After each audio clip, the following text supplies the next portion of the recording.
Welcome to whatever talk series this is. Just got called to fill in and let's talk about customer segmentation and competition. My name is Armand. I'm a faculty here at School of Business Administration. I specialize in information systems.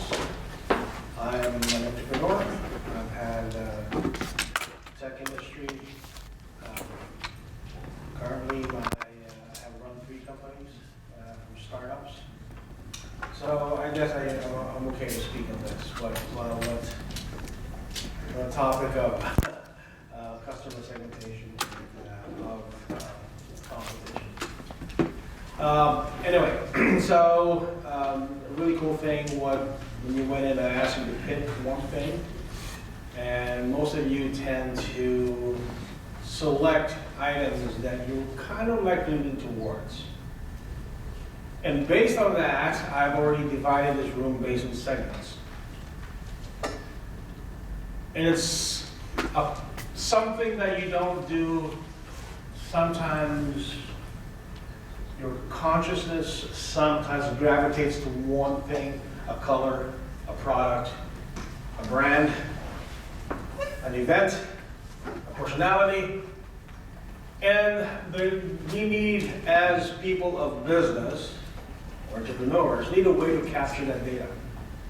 And that's the reason why social media for us is a very powerful tool. For you, it's TikTok. It's a little TikTok crazy dances that go over viral all over the world.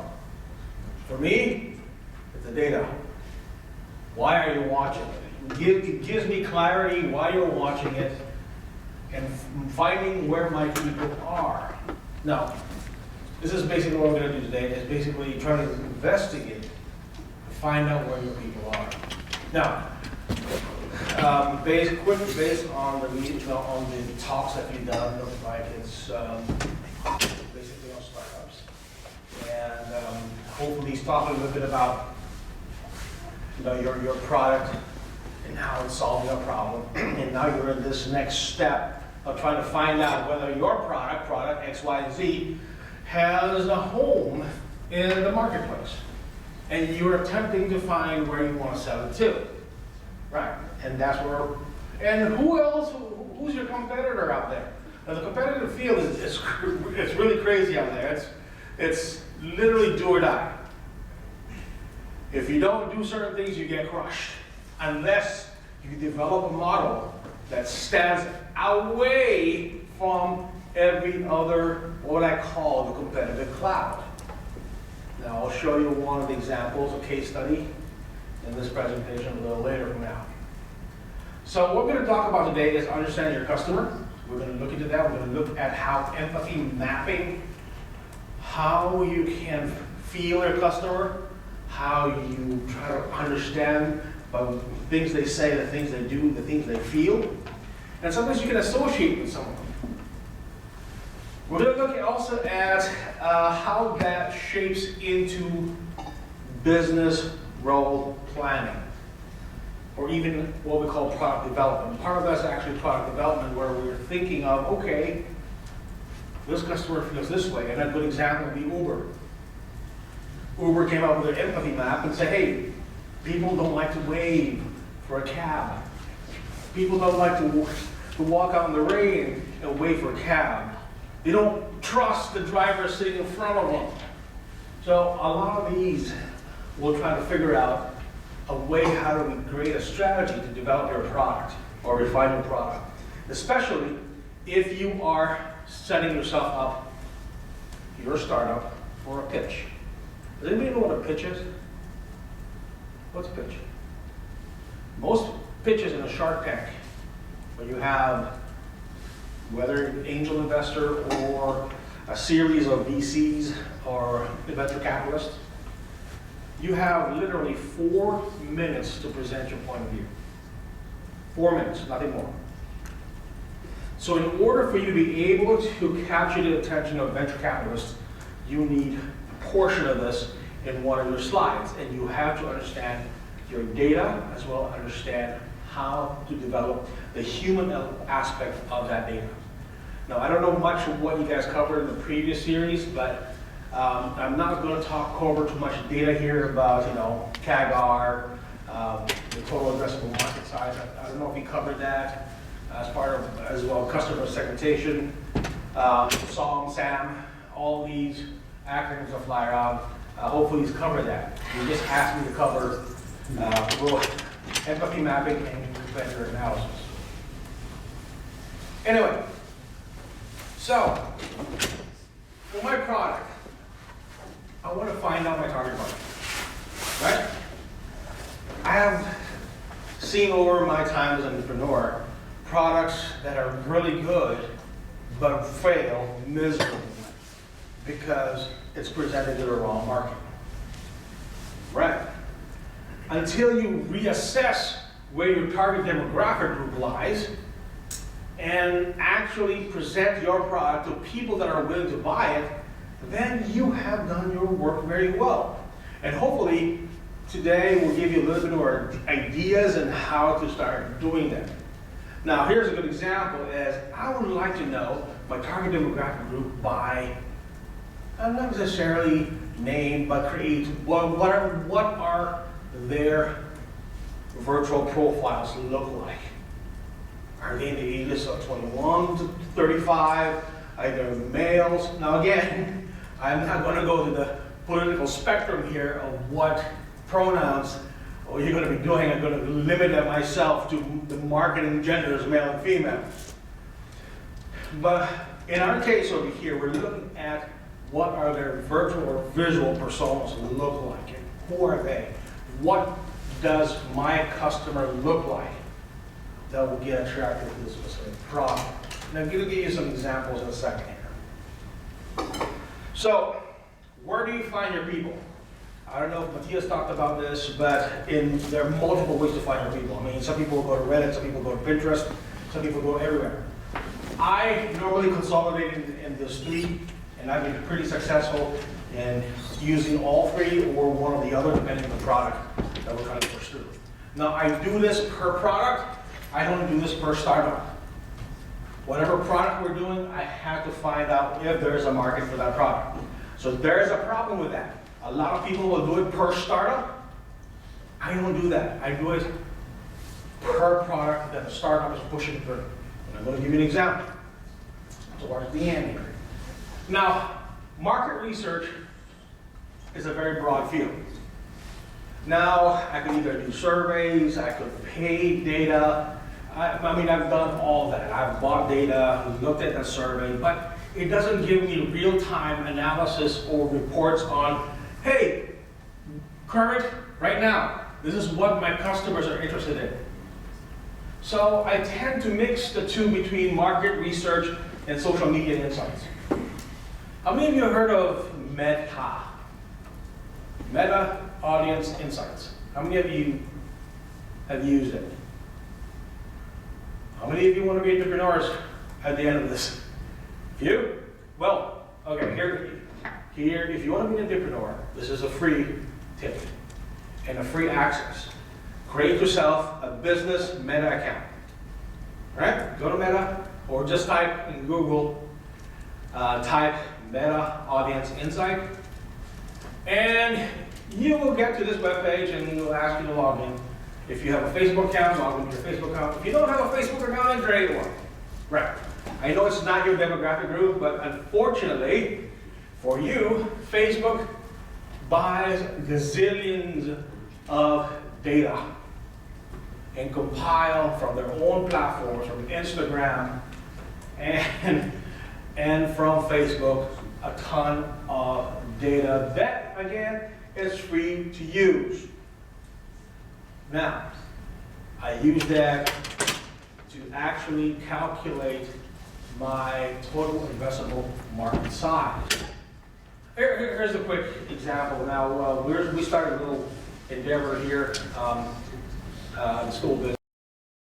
It's called the Virtual Artisan Market. And if you look at people interested in handicrafts, goodness gracious, they're in the billions.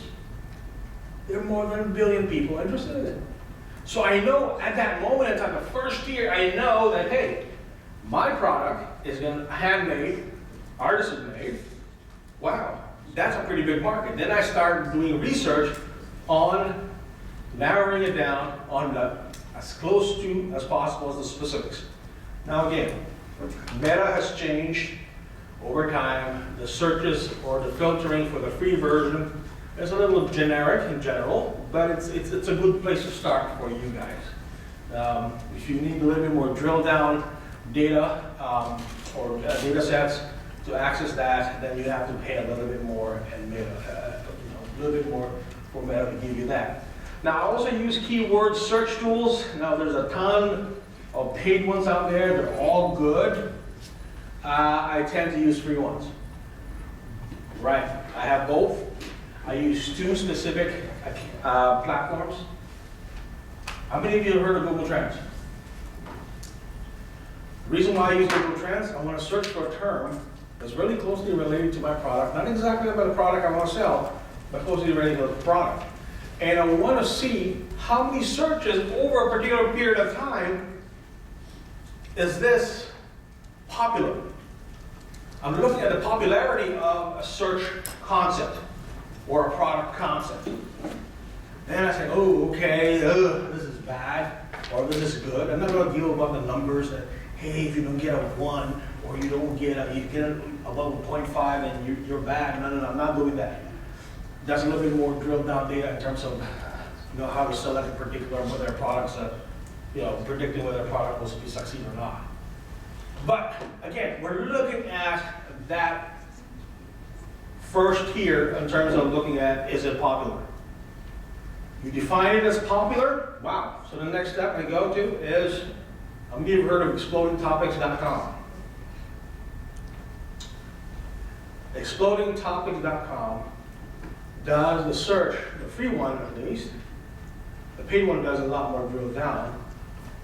The most popular searches based on industry across platforms starting from 5 years ago. So even before, I've seen people create a product first and try to find a market for it. And I think that's wrong, because the capital you need to develop a product just to copyright a specific product can cost you close to $10,000, $15,000 off the bat. Even if you have not studied the market size. So if your market size for most venture capitalists, if your total addressable market size is not more than 100 million people, it's not worthy of investment. Right. Hear me out. Because now you're talking to the sum of addressable market, meaning that now you narrow down, so let's say within the handicraft, big handicraft industry, you want to specialize on basket weaving, right? That narrows it down to people interested in basket weaving. That could only be 5% of the total addressable market space.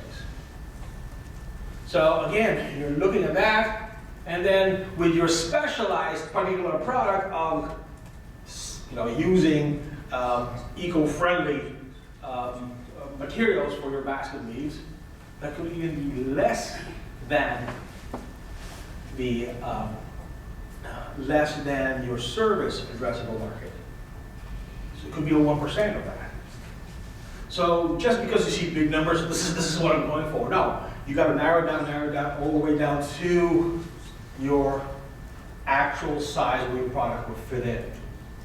And normally we look at the lowest end at 1% for good measure in terms of if you don't have a lot of history of the product, then again I would set it to 1%. And that value has to be above close to greater than $5 million a year. If you can't earn more than $5 million a year, there's no venture capitalist that will actually invest in your business. We're not dealing with the thousands here, folks. We're dealing with the millions. All right.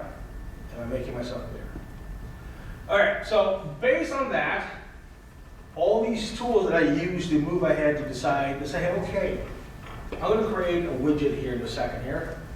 So once I have done this, I want to start looking at what does my customer look like.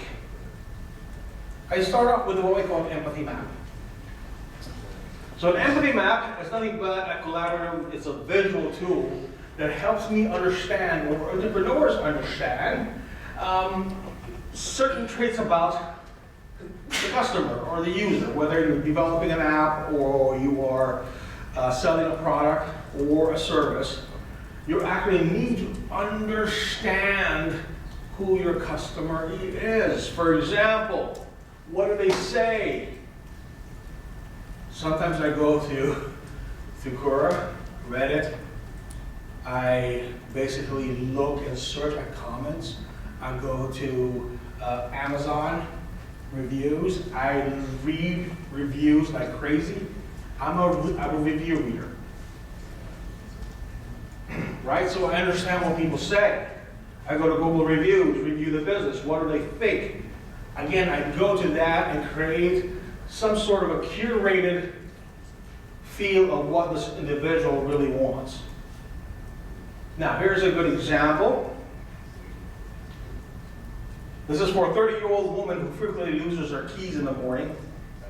And we need to provide some sort of insight into her experience every morning. Now, my wife is not 32 years old, though she always loses her keys every morning. But she asked me to find it.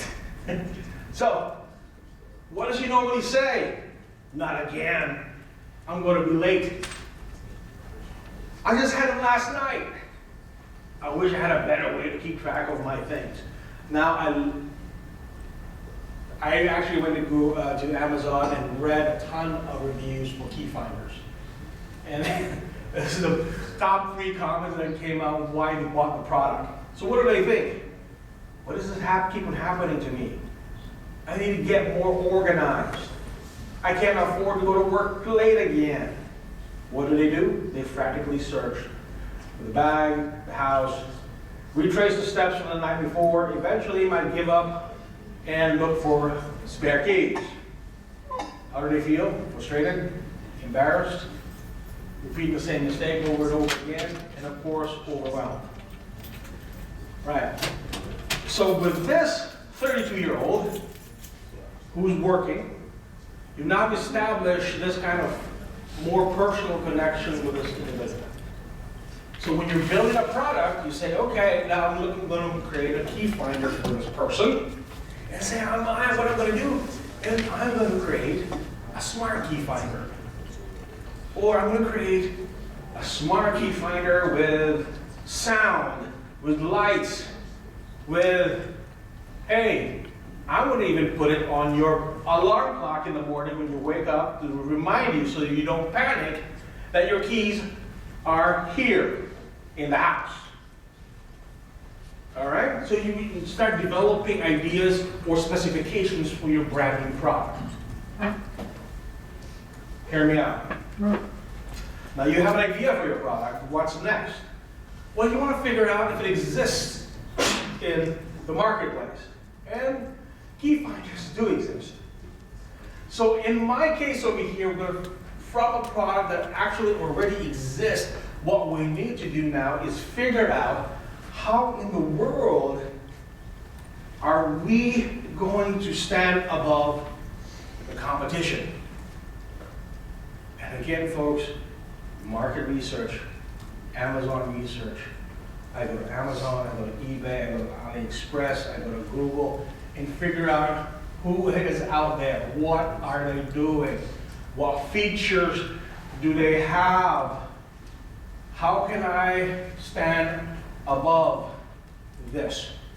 What are the questions that the existing products answering for our customer, and what questions are they not answering that I can answer? And if you can answer those, you're just a step away, far, far away from your competitor. Now you have yourself an entire market space and sphere to do so. So, moving on. We're looking at competitor analysis here for a fictional shoe that I created called, instead of sneakers, called sneaky, right? So basically, there are two ways to go about this. The first way is using a tabular sense over here, where we look at, right, my new product. And in my product here of Sneaky's mission is to redefine style and sustainability, creating unique, eco-friendly sneakers that empower personal expression, promote environmental responsibility, blah, blah, blah, yada, yada, yada, right? All good stuff right now, it sounds. So where does this particular product stand, or my mission stand, within a very, very crowded market space? Now, I mean, this is an example. This can go very, very, very long. You could have Nike up there, you could have Reeboks, you could have Under Armour, the list goes on, Converse, and the list goes on, right? So in this case, I like to put my product first because I want to say, hey, my market position. Well, it's a niche. Eco-friendly, that's a niche it falls into. Maybe brand X is Nike, is well established. Maybe other brands, specialized brands in certain things are more performance. Our offerings could be, again, customizable, eco-friendly, premium, digital, social, young, owned by a young entrepreneur, sustainable. Yes, that does play out in marketing as well. And using sustainable materials. Now again, a lot of the stuff, you've got to be very honest, because this is where a lot of entrepreneurs make the mistake of ranking their products way above more than everybody else. When I see this, if I'm working on the other side of the table and I'm becoming a venture capitalist, I automatically comes in as like you didn't do your market research very well. There's no product, especially from a startup, that can cover and beat the giant.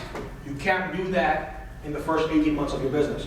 Now again, another mistake that I see a lot of people do is they already project this competition analysis that are beating out Nike and Reeboks and Adidas and all these other sneaker companies in 5 years. Goodness gracious, you don't even know you're going to be all within 12 months. Most venture capitalists will not invest in your company more than 24 months. I always keep it safe at 18 months when I'm asking for a huge amount of money. I'm making myself clear. It's more realistic. All right. So I'm going to use a case study. As you notice, I'm wearing our brand, Thinkerbox. Thinkerbox is a division of the School of Business. We started this, or I started this in November last year. I'm the type of guy that you give a challenge, I need to do it. So I was given a challenge to bring X amount of money into the School of Business from zero. Yeah, from zero investment. Yesterday I had a pitch for one of the programs for a cool $2.5 million for this Thinkerbox. And I just got an email today that they want what they call an email deck, a more detailed version of that. So I'm kind of excited that my spiel yesterday actually went well. Now, I was only given 4 minutes to present. And the email deck is a little bit more comprehensive than a pitch deck. So here's what I did. I'm going to use that to showcase a lot of the stuff here that showcase how that actually happened. All right. So first of all, Thinkerbox, aside from the challenge of School of Business, needs to get funds, right? Look for other sources of revenue aside from tuition. So we're business people. If we don't know how to do business, it's wrong for us to teach you business. Agreed? So the challenge was, we're giving you zero money, but we want you to start a multi-million-dollar business. Have I done it before? Yeah, absolutely. This is nothing new for me. Can I do it? Absolutely I can. So I did. So in November, we got, somebody paid for my crazy idea of this crazy idea. So the premise was Thinkerbox is a premier faith-based organization that promotes STEM education, K-12, as well as universities. With the idea, and based on market research, that a lot of Thinkerbox competition is overpriced and unaccessible to many institutions globally. That was the premise I started off with. Then phone calls started. So I'm calling to people, say, hey, what are you guys experiencing about STEM? What are you guys doing about robotics? What are you guys doing about this? What are you guys doing about that? Phone calls led to more emails, basically an impromptu survey, close to, right now, about 100 different schools and institutions globally. And people started like, yeah, this is a great idea. So I know my idea is great. But how do we execute it with $0? Was the biggest problem. So I was thinking to myself, how do we do this? Because I need capital, I need branding, I need engineers, I need room, I need a minimum of $120,000 for just base startup. Where do I get that? Then I need to pilot the product to a school, test it out, debug it, fix the bugs, pilot it again, then hopefully by June, we're open for business. Guess what? I'm on track. Zero down, no money. As usual, it's very common in this place. So anyway, so that was the premise. So I did my market research and figured out that the STEM industry is a $37 billion industry. $37 billion globally.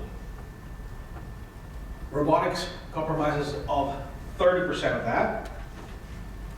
And robotics was only implemented in STEM in 2020 and 2020. So it's not been 40 years. Meaning what is hindering it? Lego robotics has been here for a long time. It's been here since I was young. What's going on? Why is it not implementing it in STEM? So now I started looking at from that point, knowing I have a market, knowing I have a growing market, knowing that I have a young market in STEM, meaning that if I don't capture this wave, I will be underneath it at this moment in time. So the wave has not even crested yet for this is a very young industry for STEM robotics, 4 years old. All right, so here was the tactic. Partnerships, have somebody else pay for it, that's not our money. Sell the idea, sell the idea, sell the idea. But instead of selling the idea, I switched it up a little bit by deciding to sell the problem. Why? Why did I sell the problem and not the idea? How many people think why? Because when you come up with yours, it'll be a much better solution to the problem that exists. Exactly. Do I have to sell my solution? No. So that's exactly what I did through every single step of the way. That I paid for, somebody paid for 50 units. Somebody's paying now, the United States government is paying for about 100 units. So somebody's just paying, sending us equipment, and actually we're going to Malawi, since it's a global company. Yes? So I haven't heard of ThinkBox yet, but I was just curious, is it like first? It is like first, but more affordable. Some will first, robotic, well, we'll go about the pricing later. But anyway, So the bottom line here is that, the bottom line is that the investment that we put is literally just our thinking caps. I based everything on Thinkerbox based on one simple rule. And it's the same rule that I suggest you should follow when you are selecting your product, getting to the market, and what market you're trying to get into, and trying to assert yourself in that competition field, is understand your core competency. What is the core? What is a core competency? Or what is your core competency? I'm a teacher. What do you think I do day in and day out? I prep. I teach. Right. What do you think is building all the biggest resource of this building are who? Faculty and the staff. So I have to use that to my benefit because that's what we do best. I don't have the engineering. I went over there, they can't do it. I need an electronics engineer. I need a platform for them to be able to bend metal, do all the mechanical engineering components and do it in mass production. I needed a facility that can actually operate and produce 1,000 robots a day. Well, this is where the partnership comes in. We partnered up with a Chinese firm called Roboblock, where we help them refine their products for this program and give us literally close to 75% reduction of the price, selling price, including branding, meaning that, yes, Thinkerbox will have the AU blue, and of course the AU branding as well that will go into that. So, we did that. Partnership with local government entities to do, who have the bigger, deeper pockets than I do. We did that. So, based on that, how did I figure out my customer? I had to understand them very, very well. My customer were principals. I didn't know who my customer was getting this.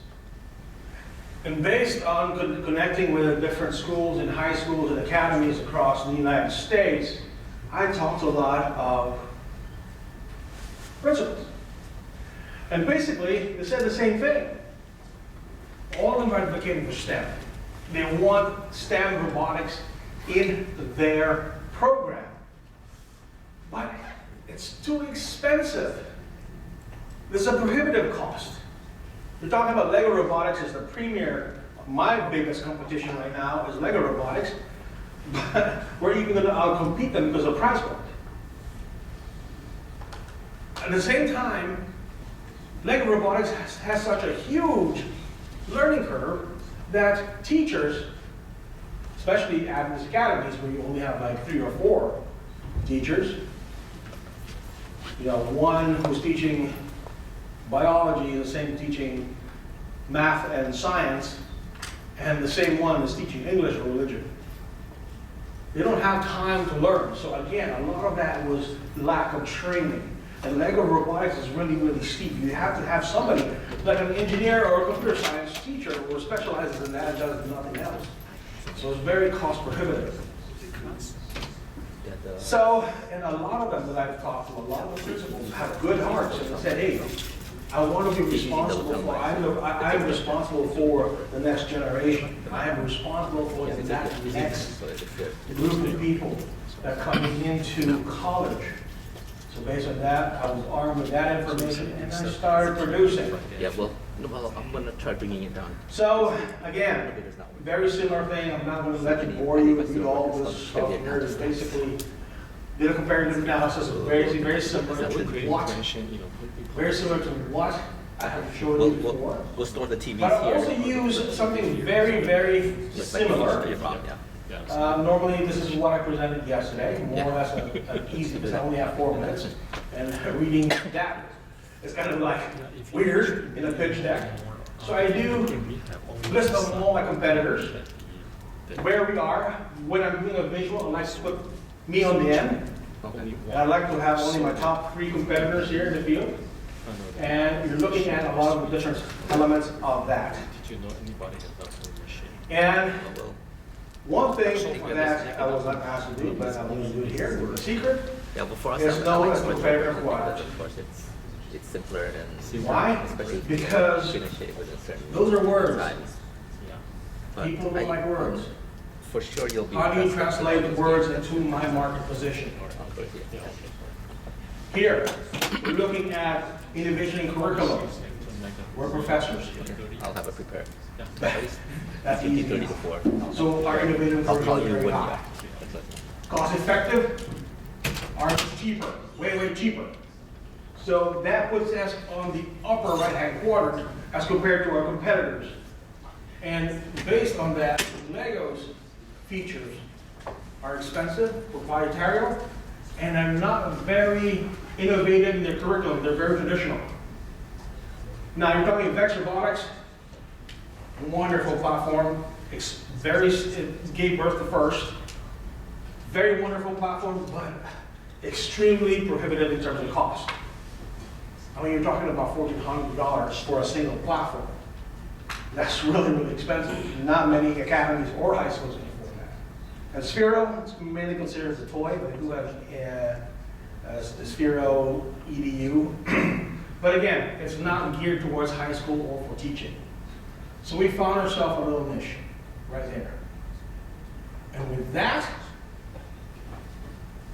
literally before I walked out the door yesterday, somebody already gave me their card and said, email me your pitch deck by 8 o'clock tomorrow. And I did. That's exactly what you want to see with venture capitalists to say, hey, we are in a perfect spot here. Everybody's clubbing and fighting together over here, and we are done ahead. We are not selling robots or technology, we're selling the curriculum. Technology will change around the curriculum rather than the curriculum around the technology. That's a mind shift. And that's about, and if I were you, if you look at a lot of successful businesses today, it's about mind shifting. Let's talk a little bit about, let's talk about, Netflix versus Blockbuster. Does anybody know, were you guys alive when Blockbuster was still alive? No? Oh, wow. Does anybody know who Blockbuster is? Anybody know who Blockbuster is? Who are they? Video rentals, right? And who is Netflix? Streaming service.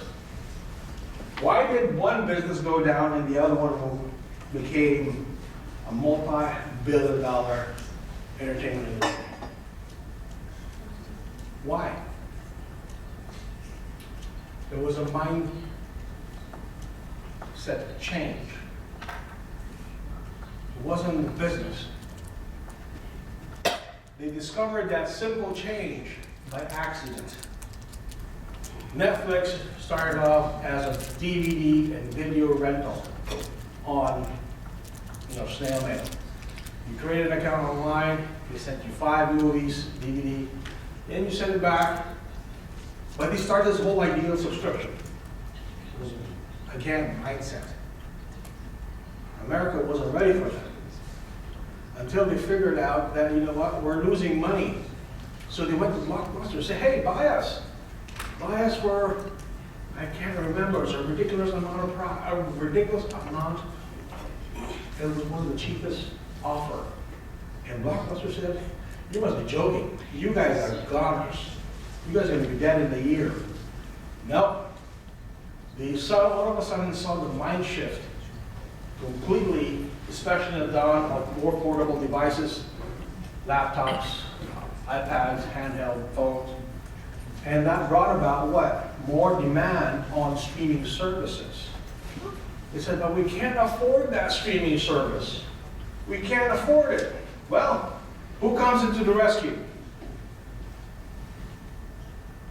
Amazon. Don't you know Amazon Prime Videos and Netflix are hosted on the same platform? Interesting. Anyway, so to close, understanding your market space is very essential. I would always start your idea and grade your idea based on the industry that the market has out there. You don't do it product first and look for an industry to dump it in. You're going to invest way too much money. And also, it could be built a psychological thing for you, whereby when you invest on, I have an idea, I'm going to test it out in the market, I go out in the market and figure out, it gives you that boost of energy to keep refining your product. I see this quite a bit, especially with young entrepreneurs your age, when they build a product first thing. This is going to change everything. Revolutionize the world. I always tell them, what world? Whose world? This life or afterlife? And they look at me like, what do you mean? It's like, how much money do you spend on it? All right, well, our R&D cost maybe $60,000 and our patent is patent pending. Who's going to buy it? I don't know. We haven't gone that far yet. That's why we're asking money. I'm not going to give you my money. I want you to find an industry first and build your product based on that need. Remember, the one famous business person that I tend to gravitate towards, and he says, if there's no problem, find one. And there's no problem, find one, at the same time build a solution for that. And that's what Netflix did to be able to get out of their hole. Again, once you find that, start working and narrowing it down and understanding your customer. Once you've understood your customer, look at your product. It's well refined right now, and versus what's out there in the market space, and be honest with that, because these venture capitalists are not dumb people. If you're going to ask somebody to part off with, you know, $2 million, $3 million, $4 million, even $5, $50 million, they're going to ask you the tough questions, and you better have answers for them. All right. Any questions? Yes. So what's the solution to say public schools aren't allowed to have religious affiliation due to maybe COVID? Oh, for the Tinder box? Yeah, so like various things you're not allowed to talk about religion or anything because. Oh, no. Yes. So how would you allow them to be able to, if they wanted to, but aren't necessarily allowed to because it's public school? Oh, How would you? faith-based meetings, the management is faith-based. Our products, I mean, we're dealing with a communist country manufacturing. So, of course, we can't implement that at that level. That doesn't mean we're not allowed to. It's still embedded in the core of the company, but not necessarily going to be implemented on the educational component of it. You can, if we're selling to Adventist academies, but you can remove that component for teaching public science. Lisa? Yes, we have a demo then. When I was there, I pitched to them first, like, because I was in the first like 4 years, and they were doing the Lego at once, and they had no teachers that like knew how to do it. They were all volunteer parents who had no idea how to do construction. So I think it would be great. Yes. Lego robotics is wonderful. Don't get me wrong, they're wonderful. But the price point they're doing, it's pretty competitive. I was pretty cost prohibitive for many. Mars, they're blessed they're getting a huge portion of the county's funding. Other schools are not. So where we thrive is not just on the product itself, but also on the education piece of it. We don't train students, we train the teachers. A lot of the Sphero, First, Vex Robotics, and Lego train the students. That's not our job. Our job is to train the teachers. You empower the teachers, they will teach thousands more than what you can teach. So that's our philosophy. Any other questions? No. All right, hopefully you got something today. Sorry about this was a quick presentation. Matthias got on the horn to me and said, hey, I need help. I said, okay, I can help. All righty. I'll see you guys. I'm my class. Have a good one.